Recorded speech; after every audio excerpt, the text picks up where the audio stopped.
2 Petrus pasal 1. Salam. Dari Simon Petrus, hamba dan rasul Yesus Kristus kepada mereka yang bersama-sama dengan kami memperoleh iman oleh karena keadilan Allah dan Juru Selamat kita Yesus Kristus. Kasih karunia dan damai sejahtera melimpahi kamu oleh pengenalan akan Allah dan akan Yesus Tuhan kita. Panggilan dan pilihan Allah. Karena kuasa ilahinya telah menganugerahkan kepada kita segala sesuatu yang berguna untuk hidup yang saleh oleh pengenalan kita akan Dia, yang telah memanggil kita oleh kuasanya yang mulia dan ajaib.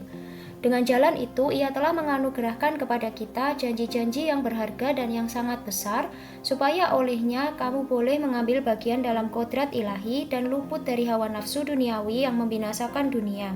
Justru karena itu, kamu harus dengan sungguh-sungguh berusaha untuk menambahkan kepada imanmu kebajikan, dan kepada kebajikan pengetahuan, dan kepada pengetahuan penguasaan diri, kepada penguasaan diri ketekunan, dan kepada ketekunan kesalehan, dan kepada kesalehan kasih akan saudara-saudara, dan kepada kasih akan saudara-saudara kasih akan semua orang. Sebab apabila semuanya itu ada padamu dengan berlimpah-limpah, kamu akan dibuatnya menjadi giat dan berhasil dalam pengenalanmu akan Yesus Kristus Tuhan kita. Tetapi barang siapa tidak memiliki semuanya itu, ia menjadi buta dan picik, karena ia lupa bahwa dosa-dosanya yang dahulu telah dihapuskan.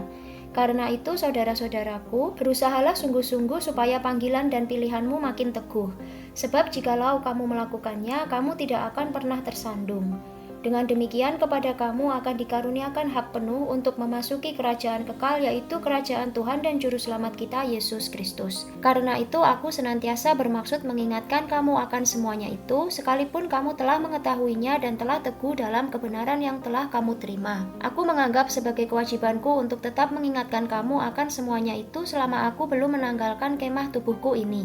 Sebab aku tahu bahwa aku akan segera menanggalkan kemah tubuhku ini, sebagaimana yang telah diberitahukan kepadaku oleh Yesus Kristus Tuhan kita. Tetapi aku akan berusaha supaya juga sesudah kepergianku itu kamu selalu mengingat semuanya itu. Nubuat tentang kemuliaan Kristus telah digenapi. Sebab kami tidak mengikuti dongeng-dongeng isapan jempol manusia ketika kami memberitahukan kepadamu kuasa dan kedatangan Tuhan kita Yesus Kristus sebagai Raja, tetapi kami adalah saksi mata dari kebesarannya. Kami menyaksikan bagaimana Ia menerima kehormatan dan kemuliaan dari Allah Bapa ketika datang kepadanya suara dari Yang Maha Mulia yang mengatakan, "Inilah anak yang kukasihi, kepadanyalah aku berkenan." Suara itu kami dengar datang dari sorga ketika kami bersama-sama dengan Dia di atas gunung yang kudus.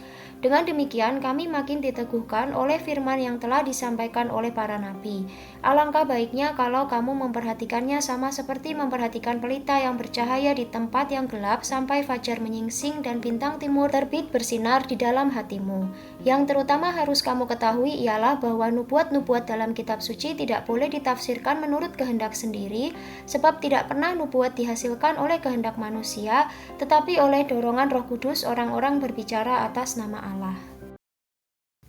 2 Petrus pasal 2. Nabi-nabi dan guru-guru yang palsu. Sebagaimana nabi-nabi palsu dahulu tampil di tengah-tengah umat Allah, demikian pula di antara kamu akan ada guru-guru palsu. Mereka akan memasukkan pengajaran-pengajaran sesat yang membinasakan, bahkan mereka akan menyangkal penguasa yang telah menebus mereka dan dengan jalan demikian segera mendatangkan kebinasaan atas diri mereka.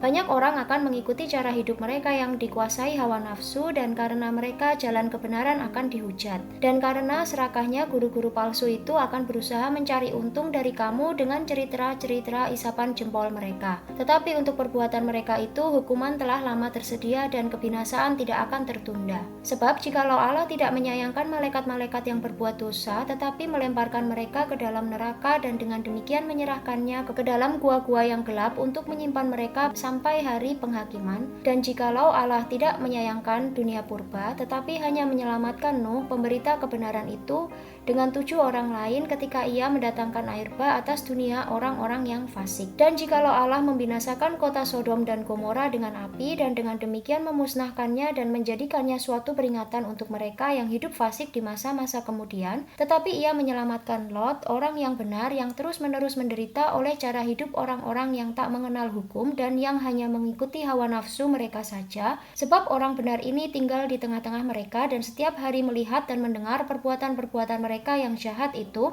sehingga jiwanya yang benar itu tersiksa. Maka nyata bahwa Tuhan tahu menyelamatkan orang-orang saleh dari pencobaan dan tahu menyimpan orang-orang jahat untuk disiksa pada hari penghakiman, terutama mereka yang menuruti hawa nafsunya karena ingin mencemarkan diri dan yang menghina pemerintahan Allah.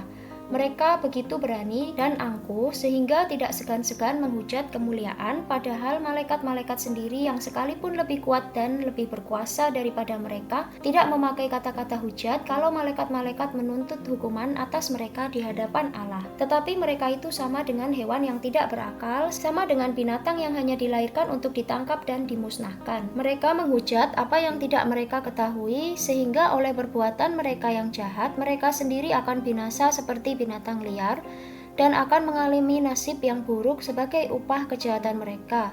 Berfoya-foya pada siang hari mereka anggap kenikmatan. Mereka adalah kotoran dan noda yang mabuk dalam hawa nafsu mereka kalau mereka duduk makan minum bersama-sama dengan kamu. Mata mereka penuh nafsu zina dan mereka tidak pernah jemu berbuat dosa. Mereka memikat orang-orang yang lemah. Hati mereka telah terlatih dalam keserakahan. Mereka adalah orang-orang yang terkutuk. Oleh karena mereka telah meninggalkan jalan yang benar, maka tersesatlah mereka lalu mengikuti jalan Bileam, anak Beor yang suka menerima upah untuk perbuatan-perbuatan yang jahat. Tetapi Bileam beroleh peringatan keras untuk kejahatannya, sebab keledai beban yang bisu berbicara dengan suara manusia dan mencegah kebebalan nabi itu. Guru-guru palsu itu adalah seperti mata air yang kering, seperti kabut yang dihalaukan taufan. Bagi mereka telah tersedia tempat dalam kegelapan yang paling dahsyat, sebab mereka mengucapkan kata-kata yang congkak dan hampa dan mempergunakan hawa nafsu cabul untuk memikat orang-orang yang baru saja melepaskan diri dari mereka yang hidup dalam kesesatan. Mereka menjanjikan kemerdekaan kepada orang lain, padahal mereka sendiri adalah hamba-hamba kebinasaan, karena siapa yang dikalahkan orang, ia adalah hamba orang itu. Sebab jika mereka oleh pengenalan mereka akan Tuhan dan Juru Selamat kita Yesus Kristus telah melepaskan diri dari kecemaran-kecemaran dunia, tetapi terlibat lagi di dalamnya, maka akhirnya keadaan mereka lebih buruk daripada yang semula. Karena itu bagi mereka adalah lebih baik jika mereka tidak pernah mengenal jalan kebenaran daripada mengenalnya tetapi kemudian berbalik dari perintah kudus yang disampaikan kepada mereka. Bagi mereka cocok apa yang dikatakan peribahasa yang benar ini. Anjing kembali lagi ke muntahnya, dan babi yang mandi kembali lagi ke kubangannya. 2 Petrus pasal 3. Hari Tuhan. Saudara-saudara yang kekasih, ini sudah surat yang kedua yang kutulis kepadamu. Di dalam kedua surat itu, aku berusaha menghidupkan pengertian yang murni oleh peringatan-peringatan supaya kamu mengingat akan perkataan yang dahulu telah diucapkan oleh nabi-nabi kudus dan mengingat akan perintah Tuhan dan Juru Selamat yang telah disampaikan oleh rasul-rasulmu kepadamu. Yang terutama harus kamu ketahui ialah bahwa pada hari-hari zaman akhir akan tampil pengecek-pengecek dengan ejekan-ejekannya, yaitu orang-orang yang hidup menuruti hawa nafsunya. Kata mereka, di manakah janji tentang kedatangannya itu? Sebab sejak bapa-bapa leluhur kita meninggal, segala sesuatu tetap seperti semula pada waktu dunia diciptakan. Mereka sengaja tidak mau tahu bahwa oleh firman Allah langit telah ada sejak dahulu, dan juga bumi yang berasal dari air dan oleh air, dan bahwa oleh air itu bumi yang dahulu telah binasa dimusnahkan oleh air bah. Tetapi oleh firman itu juga langit dan bumi yang sekarang terpelihara dari api dan disimpan untuk hari penghakiman dan kebinasaan orang-orang fasik. Akan tetapi saudara-saudaraku yang kekasih, yang satu ini tidak boleh kamu lupakan, yaitu bahwa di hadapan Tuhan satu hari sama seperti 1000 tahun dan 1000 tahun sama seperti satu hari.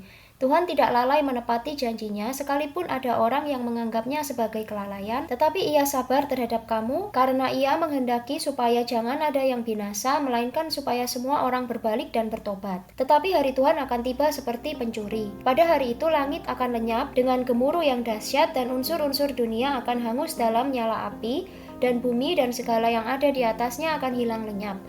Jadi jika segala sesuatu ini akan hancur secara demikian, betapa suci dan salehnya kamu harus hidup, yaitu kamu yang menantikan dan mempercepat kedatangan hari Allah. Pada hari itu langit akan binasa dalam api dan unsur-unsur dunia akan hancur karena nyalanya. Tetapi sesuai dengan janjinya, kita menantikan langit yang baru dan bumi yang baru di mana terdapat kebenaran. Sebab itu saudara-saudaraku yang kekasih, sambil menantikan semuanya ini, kamu harus berusaha supaya kamu kedapatan tak bercacat dan tak bernoda di hadapannya dalam perdamaian dengan Dia. Anggaplah kesabaran Tuhan kita sebagai kesempatan bagimu untuk beroleh selamat, seperti juga Paulus, saudara kita yang kekasih, telah menulis kepadamu menurut hikmat yang dikaruniakan kepadanya. Hal itu dibuatnya dalam semua suratnya apabila ia berbicara tentang perkara-perkara ini. Dalam surat-suratnya itu ada hal-hal yang sukar difahami, sehingga orang-orang yang tidak memahaminya dan yang tidak teguh imannya memutarbalikannya menjadi kebinasaan mereka sendiri, sama seperti yang juga mereka buat dengan tulisan-tulisan yang lain. Penutup. Tetapi kamu, saudara-saudaraku yang kekasih, kamu telah mengetahui hal ini sebelumnya. Karena itu waspadalah, supaya kamu jangan terseret ke dalam kesesatan orang-orang yang tak mengenal hukum, dan jangan kehilangan peganganmu yang teguh. Tetapi bertumbuhlah dalam kasih karunia dan dalam pengenalan akan Tuhan dan Juru Selamat kita, Yesus Kristus. Baginya kemuliaan sekarang dan sampai selama-lamanya.